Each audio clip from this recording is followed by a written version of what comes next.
A woman went to the hospital early this morning after she was rescued from Lake Champlain.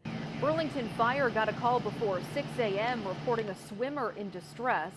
The woman was 30 feet from the dock near 2 College Street. The Coast Guard deployed a boat to assist. Firefighters say at one point she even attempted to fight them off. We deployed 2 rescue swimmers who were able to rapidly make it out to the female. She did fight our members, but they were still able to capture her and rapidly bring her to shore. She was taken to UVM Medical Center.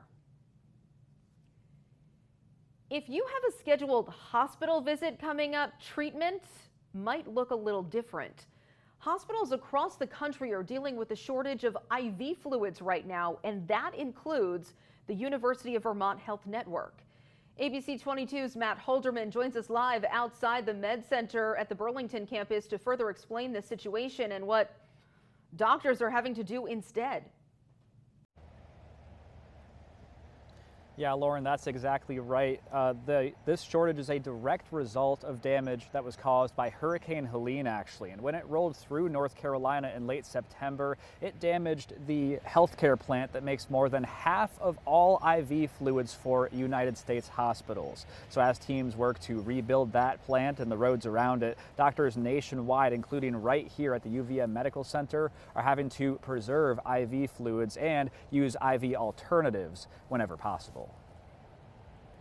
This is a big deal. IV fluids can be life-saving. With Hurricane Helene now 3 weeks in the past, the ripple effects are starting to be felt nationwide. The storm brutalized the Baxter healthcare plant about an hour northeast of Asheville, and that plant is the country's biggest producer of a major medical care component. Turns out 60% of the intravenous fluids in the United States are made there. So that's presented the country with a problem. And I mean, the country has a problem with this. Helene knocked the plant completely offline, and officials estimate it might take until 2025 to get it fully operational again. That means hospitals everywhere, including right here at home, are having to be a bit more stingy with their supplies. Now, for most of them, we're either getting a 40% of our normal allocation or a 60% of our normal allocation. Dr. David Kloss manages the University of Vermont Health Network and says they are conserving their IV fluids as much as possible without having to postpone any of their patients' procedures yet. In some New York hospitals, though, State Health Commissioner Dr. Jim McDonald says they've already reached that point. Some hospitals are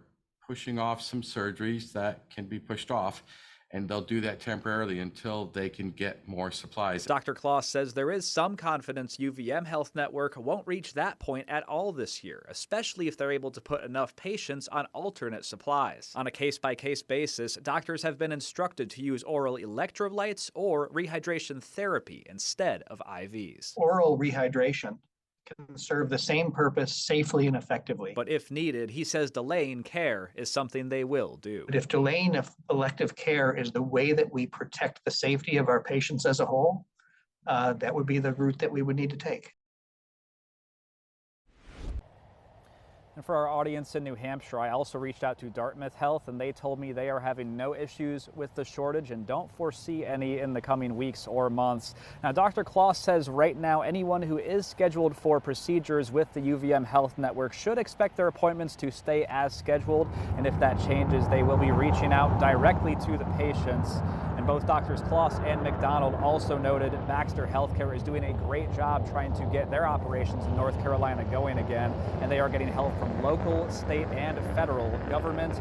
They're also now importing IV fluids from 7 other countries where they have facilities, and they are prioritizing children's hospitals. For now, reporting live at the UVM Medical Center, Matt Holderman, ABC 22 News.